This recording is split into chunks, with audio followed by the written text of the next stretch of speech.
Assalamualaikum warahmatullahi wabarakatuh.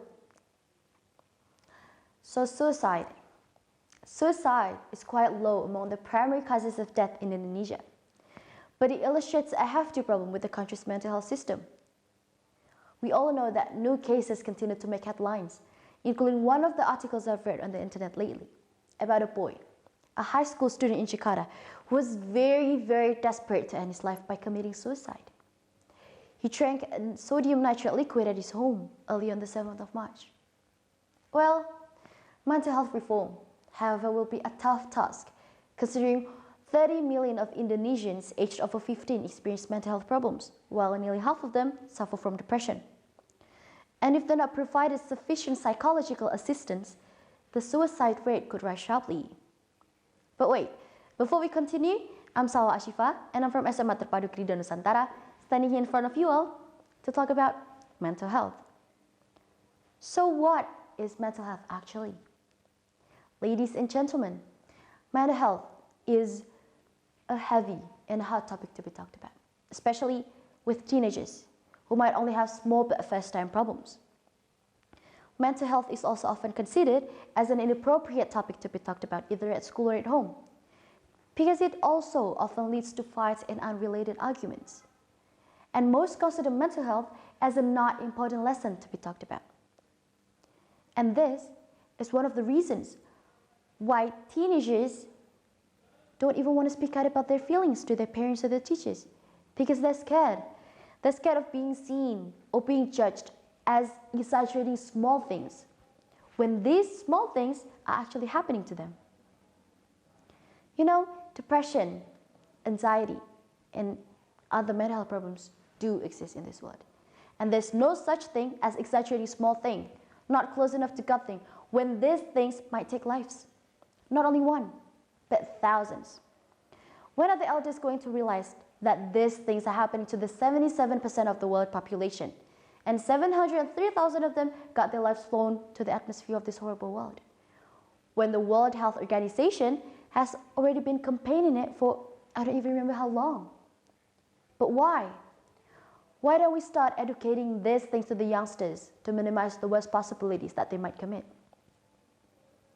Even though teenagers have and will always find their ways to prevent the worst possibilities that they might commit when they're at the lowest point of life, but still, this mental health topic is still in need to be brought up to the public and be discussed by millions of parents and children out there, and students and teachers out there.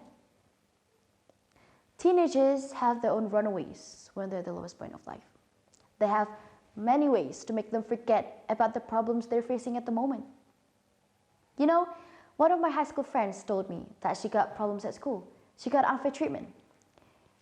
And she hoped that when she came home, her parents would ask her how the day was going for her. But the answer was zero. She wasn't even asked by her parents. She was even blamed by her parents for the things she didn't even do purposely. Well, of course, she would find ways to make her forget about the things she's just facing at the moment. And those ways that she's fighting and looking for are called runaways. If the runaways benefit her, then the problem she's facing will make her tougher and stronger. But what if she got herself into an unbeneficial runaway? What does she get? And how many walls of danger is she facing at the moment? And what if she chooses to enter one of those dangerous walls? What will happen to her?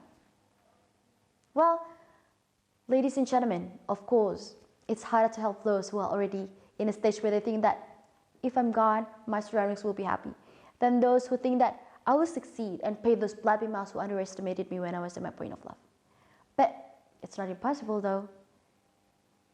Even if a small conversation can change one's perspective, why don't we all do it? Yes, talking and speaking out about each other's feelings. But even though a conversation can't change one's perspective, it will still change one's thought and might be one of the one's considerations on having their lives cut off from this horrible world in a horrible way. Am I right? Ladies and gentlemen, what you all must be aware of is that there are thousands of teenagers out there seeking help for being in such a horrible atmosphere at home because they're separated from their parents mentally. Especially in this phase of lockdown of COVID-19 these past 2 years that made them busy doing things they like, such as online games. Well, based on the data from game creators and telehealth, there are 60 million people or more suffering from gaming disorders. And having parents with them physically but not mentally made gaming is such a beneficial runaway for them. And for us, who are having a peaceful life, a family, and are close to your parents physically and mentally, should always be thankful for what we're having now.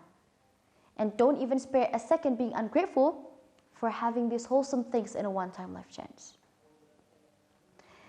Well, what I want to highlight in this speech of mine is that these worst possibilities are the ones that we are supposed to understand enough about. Not the good feelings or relief that you get when you scold, mad, blame, or even beat someone where they didn't even do the mistakes purposely. You know, anger is just a feeling.